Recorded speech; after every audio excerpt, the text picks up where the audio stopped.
네, 앞뒤 좌우 양옆으로 우리 또 우리 웃으시면서 한번 인사하실까요? 오늘따라 더 예쁘십니다. 이렇게 인사하실까요?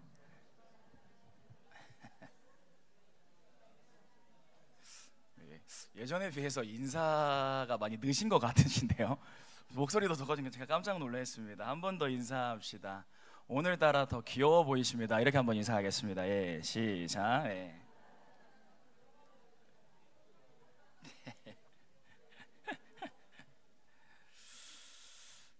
한 인터뷰가 있었습니다. 그 인터뷰에서 한 아버지를 인터뷰를 했어요. 그런데요, 그 아버지가요, 이러한 인터뷰를 했습니다. 그 가정에 갑자기 예상치 못한 어려움이 닥쳤어요. 무슨 일이냐면 그 가정이 주택이었는데요, 갑자기 그 가스 폭발로 인한 화재가 발생한 거예요. 가지고 있던 모든 재산과 그 집이 다 불탔습니다. 폭발하고 불길이 막 치솟아 오를 때 그 아버지는 급하게 이렇게 뭐 할까요? 챙겨 나가야 하는 것들이 있죠. 여러분은 뭘 챙기실까요? 네? 하여튼 그거요. 막 챙기려고 막 이것저것 하는데요, 그거를 들고 막 나오는데요, 그 방에서 어느 소리가 들리는 거예요? 아빠 하고 부르는 그 아빠, 그 자기 자녀의 소리가 들리는 거예요. 그때 그 아버지가 어떻게 했을까요? 자기가 이때까지 챙겼던 모든 그것들을 다 불 속에 던져놓고요, 어디로 달려가는 거예요? 방으로 달려가서 아들을 구하려고 하는 거예요. 구했을까요? 못 구했을까요? 네, 구했다고 합니다. 네, 구했어요. 구해가지고 그 아들을 다 구출하고 나왔을 때에 어떤 인터뷰를 한 기사가 실려 있었습니다. 근데 그 기사의 제목이 이렇더라고요. 자식보다 귀한 것이 어디 있겠어요? 라는 기사 제목이었죠. 여러분, 처음에는 그 아버지가 무엇을 집었는지는 잘 모르겠습니다. 그러나 그 아버지 귀에 들린 아빠라는 한 말이 그 아버지가 생각하고 있던 모든 것을 다 뒤집어 버렸죠. 그 순간 그 아빠의 마음에는 뭐가 남아 있었어요? 내가 내 자녀를 구해야 한다 라는 그것 하나만 남아 있는 거 아니겠습니까? 여러분, 하나님의 사랑이 조금 이와 닮지 않았나요? 불구덩이 속으로 뛰어든 아빠의 마음, 죄 가운데 살고 있는 우리의 인생 속에 뛰어 들어오신 예수님의 마음이 이와 조금 비슷하지 않겠습니까? 그 예수님을 만난 사람들이 성경에도 그리고 우리 주변에도 많이 나옵니다. 여러분, 시티 스터드라는 사람이 있습니다. 이 사람은요, 영국의 귀족 출신이었어요. 영국의 상류층이었습니다. 그런데요, 이 사람이 뭐도 잘했냐면 운동도 잘했습니다. 영국에서는 크리켓이라는 운동이 매우 유명하죠. 그 크리켓 프로 선수였어요. 그러니까 부와 명예와 모든 것들을 가진, 재력도 가진 그러한 사람이 시티 스터드였는데요, 이 시티 스터드가 자기의 인생 가운데 뛰어드신 누구를 만났을까요? 예수님을 경험하는 일이 있게 돼요. D.L. 무디 집회에 갔다가 이 시티 스터디의 아버지께서 예수님을 만나요. 그리고 이 아빠가 이 자녀에게 예수님을 소개해줘요. 그러니까 시티 스터디가 자기의 인생 가운데 뛰어들어오신 예수님을 만난 거예요. 그래가지고 그 모든 것들을 정리하고 아프리카와 중국의 선교사로 갔습니다. 그리고 나서 아주 유명한 말을 남겼죠. 한 번뿐인 인생 오직 그리스도를 위해 한 것만이 영원히 남으리라. 여러분, 언제 한번 들어보셨죠? 한 번뿐인 인생 오직 그리스도를 위해 한 것만이 영원히 남으리라.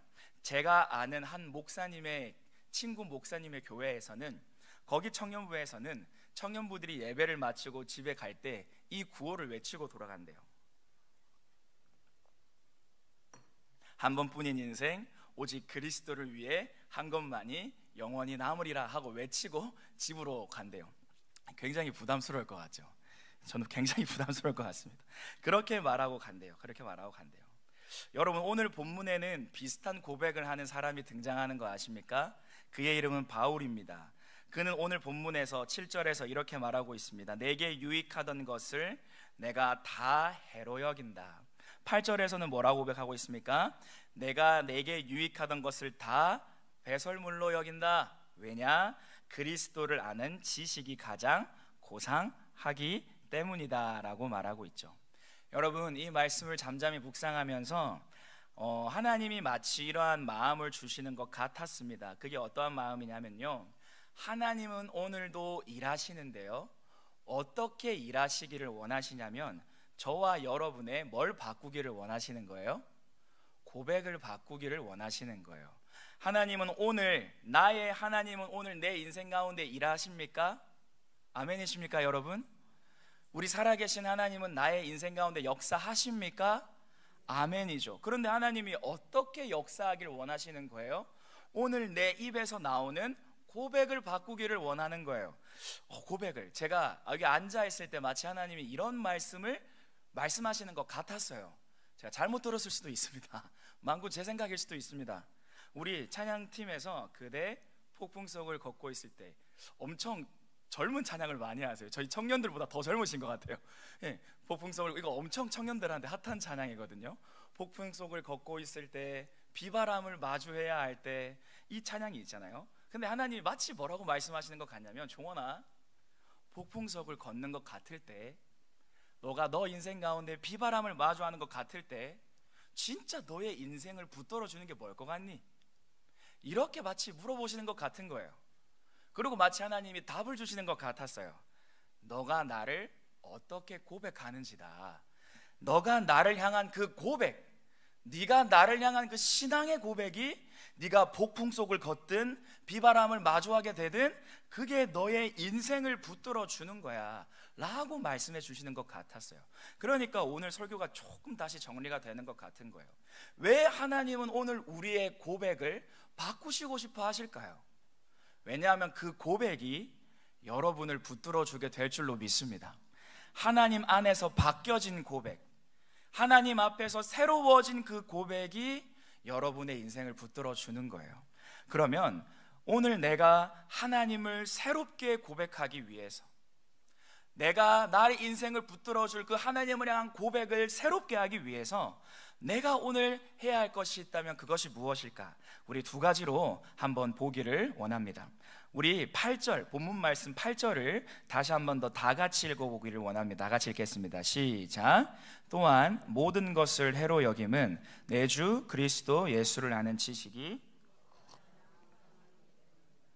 내가 그를 위하여 모든 것을 잃어버리고 배설물로 여김은 그리스도를 얻고, 9절 제가 조금 읽어볼게요.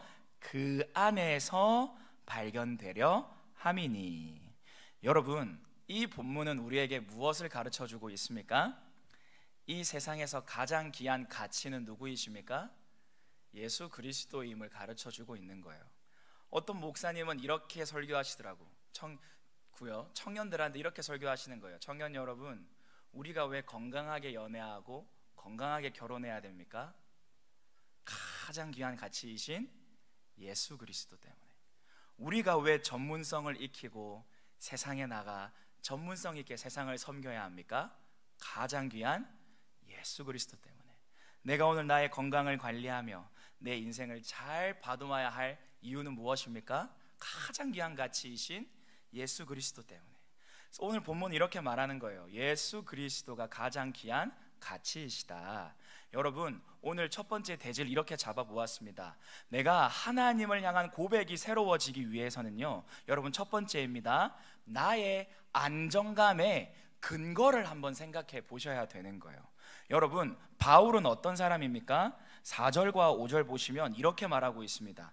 나도 육체를 신뢰할 만하니 만일 누구든지 다른 이가 육체를 신뢰할 것이 있는 줄로 생각하면 나는 더욱 그러하다. 나 괜찮은 사람이다 라고 말하고 있는 거예요.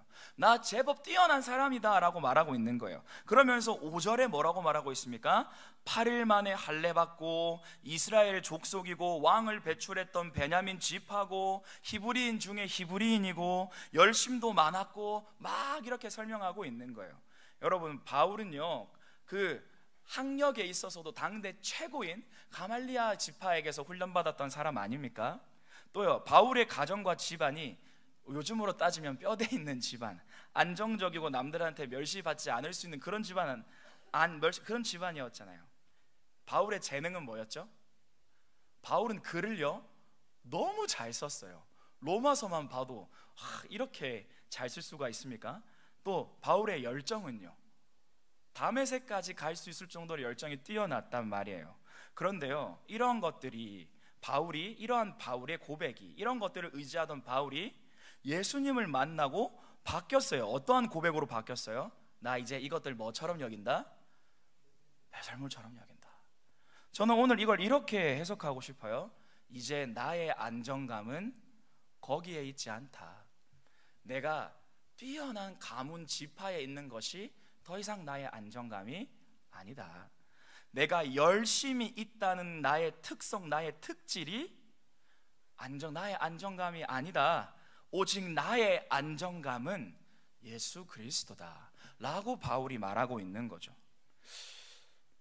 여러분, 한 청년이 있습니다. 지금 우리 교회 청년인데요, 제가 이 청년이 자라온 거를 많이 봤잖아요. 그런데 그 청년이 한 특징이 있었어요. 제가 누군지 밝히는 조금 어렵고요. 그 청년이 이렇게 걸어올 때에 제가 이 청년을 조금 격려하겠다고 누구누구야 하면서 이렇게 어깨를 토닥여 주려고 이렇게 하거나, 아니면 하이파이브를 하려고 이렇게 했을 때 그 청년이 어떻게 반응했을까요? 어떻게 반응했을까요? 예, 할렐루야로 반응했다고요? 아닙니다. 예, 제가 누구누구야 하면서 착착착 이렇게 하잖아요. 그 청년이 이렇게 반응했어요. 이렇게 반응했어요. 그런데 저는 울었습니다. 이 청년이 살아온 이 인생 가운데 권위자의 손길은, 어른의 손길은 막아야 되는 거였구나, 방어해야 되는 거였구나. 그때부터 제가 이걸 리더들한테 공유하고, 그 청년은 정말 많이 안아줬어요. 누구누구야 마주칠 때마다 그냥 안아주고요. 우리 리더들도 누구누구야 하면서 그냥 안아주고요. 안으면 나무를 안는 것 같아요. 안길 줄을 몰라요. 그런데 지금은요, 너무나도 잘 안겨요. 이제는 손을 올려도 반응할까요? 안 할까요? 안 합니다. 그냥 안깁니다. 그냥 안겨요. 너무나도 따뜻하게 안겨요.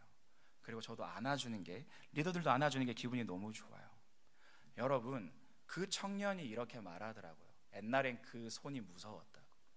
이제는 그 손이 나를 괴롭히지 않을 것을 안다고. 여러분, 부족하지만 좋은 리더들이 곁에, 셀장들이 곁에 있었어요. 그래서 그 청년을 자주자주 안아줬어요. 여러분, 누구를 어떻게 만나느냐가 한 인생의 고백을 바꿀 수가 있다라는 거예요. 예수님을 만난 바울의 고백이 바뀌었다는 거예요. 나의 안정감이 바뀌었다라는 거예요. 갈등이 없고 평안한 환경과 현재, 이것이 나의 안정감 아닙니까? 혹시 여러분? 그냥 잘 지나가고 있는 것 같은 현실이 혹시 우리의 지금 안정감이라면, 이것을 나의 안정감으로 삼는 것이 아니라 예수 그리스도가 우리의 안정감이 되었으면 좋겠습니다. 내 자녀가 좋은 대학과 직장에 들어가고 잘 풀리는 것으로부터 오는 안정감과 그런 것들이 있잖아요. 하지만 그것들도 좋죠. 추구하시고 기도하셔야 되죠. 하지만 내 자녀가 예수 그리스도 안에 있다라는 것에서부터 오는 안정감, 그것이 우리의 안정감이 되어야 되지 않겠어요? 재정 상태 많이 가지면 좋습니다. 하지만 소유함이 우리의 안정감이 아니라 예수님께 소유됨이 안정감이 되어야 할 줄로 믿습니다. 많이 알고 누리는 것이 나의 안정감이 아니라 내가 예수님을 알고 예수님이 나를 안다 라는 것에 대해서 안정감을 누릴 수 있는 그 사람, 하나님은 오늘 우리를 그런 사람으로 바꾸시고 싶어 하는 거예요. 여러분, 그래서 9절에 바울은 이렇게 고백합니다. 내가 가진 의는, 내가 하나님 앞에서 이렇게 당당하고 안정감 있게 설 수 있는 것은 율법에서 난 것이 아니요, 내 노력, 나의 어떠함 때문이 아니요, 예수 그리스도를 믿는 믿음으로 말미암는다. 다른 말로 무슨 말이에요? 예수 그리스도가 나와 나의 인생, 나의 가정의 안정감의 근원이라고 바울이 말하고 있는 거 아니겠습니까? 오늘 하나님은 우리의 고백을 이렇게 바꾸기를 원하시는 거예요. 우리가 하나님을 향해서, 하나님, 다른 것도 나의 안정감이 될 수 있지만 예수 그리스도가 하나님, 나와 나의 가정의 안정감입니다. 예수 그리스도가 우리와 우리 가정과 나의 든든한 바위십니다 라는 고백으로 바꾸고 싶어 하시는 거예요. 왜요? 그 고백이 우리를 어떻게 해요? 붙들어주기 때문이죠. 그래서 어떤 교회에 가면요, 이렇게 본당 저 뒤에 어떤 팜플렛을 걸어놨는데요, 거기에 이렇게 우리도 한번 이런 거 걸면 너무 좋겠는데 이렇게 적혀 있어요. 내 문제보다 크신 하나님, 이렇게 적혀 있어요. 그거 들어올 때부터 이렇게 막 은혜 받을 것 같지 않습니까? 아니면 짜증이 나거나 문제가 더 큰 것 같은데 하고, 내 문제보다 크신 하나님이라고 딱 적혀 있는 거예요. 거기 그 팜플렛을 보고 그 자리에서 성도들이 기도하고 찬양하고 하나님을 만나는 거예요. 여러분, 내 문제보다 크신 하나님이 저와 여러분의 안정감 되기를 소원합니다. 나를 인도하시는 하나님이 저와 여러분의 안정감 되기를 소원합니다. 첫 번째입니다. 내가 정말 하나님을 향한 고백이 새로워지기 위해서는 나의 안정감의 근원을 체크해 봐야 된다 이거예요. 두 번째, 어떻게 하면 내 고백은 정말 내 인생을 붙들어주는 고백이 될 수 있을까? 정말 나를 하나님 앞에서 세우고 내 인생을 붙잡아주는 고백이 될 수 있을까? 여러분, 바울은 이렇게 고백합니다. 13점 14절을 보겠는데요, 13절을 제가 읽고요 14절을 제가 읽고 다 같이 읽기를 원합니다. 형제들아, 나는 아직 내가 잡은 줄로 여기지 아니하고 오직 한 일, 즉 뒤에 있는 것은 잊어버리고 앞에 있는 것을 잡으려고 다 같이요 표대를 향하여 그리스도 예수 안에서 하나님이 위에서 부르신 부름 위하여 쫓아가노라.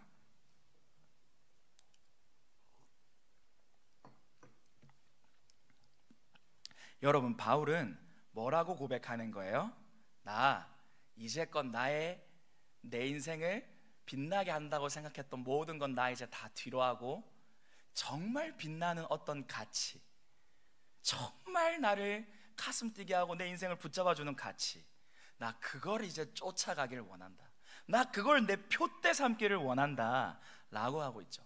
바울은요, 이제 내 안정감은 율법도 아니고 학력도 아니고 환경도 아니고 나를 구원하신 예수 그리스도가 나의 안정감이다 라고 바울 고백하고요, 이제 바울 뭐라는 거예요? 난 이제 이 고백대로 뭐 하겠다? 살겠다라고 하고 있는 거예요. 나 이제 고백이 내 삶으로 이어지게 하겠다라고 하는 거예요. 여러분, 여러분의 고백을 바꾸고 싶습니까? 그럼 한 가지 하셔야 되는 게 있어요. 그 고백대로 여러분 살아내려고 몸부림쳐야 돼요. 그 고백대로 살아내려고 믿음으로 몸부림칠 때마다 우리의 고백이 새로워지는 거예요. 여러분, 예수님이 십자가에 달리실 때 혼자 못 박히셨어요? 아니면 같이 못 박히셨어요? 누군가와 같이 못 박혔어요. 누구랑요? 네, 강도. 그러니까 마치 어떤 메시지를 주고 있는 거예요? 예수 당신도 뭐다? 강도 중에 한 명이다 라는 메시지를 주고 있는 거겠죠. 근데요, 성경에 보면 그 두 강도가 모두 예수님을 뭐 했다고 나옵니까? 저주하고 욕하니라 라고 나옵니다. 자기들이 뭔데 예수님을 욕하는데요? 그 십자가에 달려가지고 같이 죽는데 예수님을 굳이 욕할 이유가 있습니까? 그런데요, 어느 날 어느 시간에 누가 일하셨어요? 성령님이 일하셨어요. 한 강도에게 성령님이 찾아오셨어요. 그리고 그 강도가 그 마음으로 예수님을 바라보니까 뭐가 깨달아지는 거예요? 나는 나의 죄 때문에 십자가에 못 박히지만 이분은 아무 죄가 없으시지만 우리의 죄 때문에 십자가에 못 박히시는 메시아, 곧 누구시구나? 그리스도시구나 하는 게 뭐해지는 거예요? 깨달아지는 거예요. 그러니까 강도가 이렇게 고백하잖아요. 아까까지 욕했다가 성령님 만나고 나서, 주님, 당신의 나라에 임하실 때 누구를 기억해달라? 나를 기억해 주세요. 나 인생 좀 구원해 주세요. 갑자기 고백이 바뀌잖아요. 그때 우리 주님 뭐라고 했어요? 닌 아까 욕했으니까 탈락이다 뭐 이렇게 했어요? 내가 상당히 섭섭했다 막 이렇게 했어요? 그건 안 했대요. 너가 오늘 나와 함께 어디에 있으리라? 낙원에 있으리라. 강도가 어땠을까요? 생의 마지막 순간에 구원자를 발견한 그 강도. 그런데요, 이 강도와 우리는 차이점이 있습니다. 모든 예수님을 만난 사람은 마음에 생기는 소원이 있거든요. 그것은 예수님의 기쁨이 되는 삶을 살고 싶어요. 그게 구원받은 사람의 특징이에요. 그런데요, 예수님을 뜨겁게 새롭게 극적으로 만났던 그 강도는 기회가 없었습니다. 그냥 그렇게 낙원에 들어갔죠. 하지만 그렇게 그의 인생은 기회가 없었어요. 하지만 우리는요, 오늘 새롭게 주님과 함께 주님을 위하여 살아갈 시간이라는 선물과 기회를 받은 줄로 믿습니다. 그러니까 여러분, 우리는 오늘이라는 시간이 허락된 거예요. 내일이라는 시간이 우리에게 허락될지는 잘 모르겠습니다만 하나님께서 허락하신다면 우리에게는 또 그렇게 주님을 향해 고백하며 삶을 살아갈 기회가 어떻게 된 거예요? 부여받은 거예요. 부여받은 거예요. 주님을 향해 새롭게 쓸 수 있는 편지지를 받는 거예요. 이제 우리는 삶이라는 것을 먹으로 삼아서 주님을 향해 편지를 써내려가는 인생이 되어야 할 줄로 믿습니다. 여러분, 오늘 우리는 새롭게 기회를 받았습니다. 어떤 기회요? 나의 새로운 고백으로 주님께 고백하며 그렇게 살아갈 기회요. 여러분, 말씀을 정리하고 싶습니다. 하나님은요, 여러분을 너무나도 사랑하십니다. 아멘이십니까? 우리의 하나님, 그 사랑 변치 않는 줄 믿습니다. 영원히 변치 않는 줄 믿습니다. 우리가 넘어지고 쓰러져도 하나님은 결코 우리를 포기하지 않는 줄 믿습니다. 아멘이십니까? 이것이 우리의 안정감 되면 좋겠다 이거예요. 예수 그리스도 안에 있는 나에게 결코 뭐가 없습니까? 정죄함이 없나니 절망이 없다. 더 이상 내 인생의 절망이 절망으로 끝나지 않는다. 더 이상 내 인생의 눈물이 눈물로 끝나지 않는다. 정죄함이 없다. 여기에 우리가 안정감을 둘 때에, 또 그 고백대로 우리가 삶에서 살아내기 위해 하나님 앞에 엎드리며 몸부림칠 때에, 하나님의 언약은 나의 언약이자 내 자녀의 언약이자 우리 가정의 언약이란 것, 언약의 하나님을 믿고 붙들고 살아갈 때에 하나님이 우리의 고백을 새롭게 할 줄로 믿습니다. 여러분, 그렇게 오늘 하나님이 일하시는 거예요. 나의 고백을 바꾸시고 위기의 때, 절망의 때에 그 고백을 하게 하시고 그 고백으로 우리를 뭐 해주시는 거예요? 붙들어 주시는 거예요. 오늘 하나님이 찾으십니다. 나를 향해 너희는 무엇이라고 새롭게 고백하겠느냐? 너의 안정감은 무엇이겠느냐? 너의 고백을 새롭게 하겠느냐?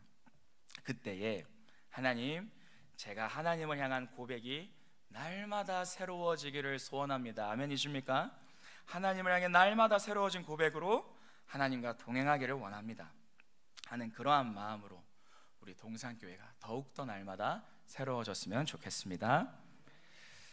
이 시간 함께 찬양하기를 소원합니다. 내 안에 가장 귀한 것이라는 찬양이 있는데요,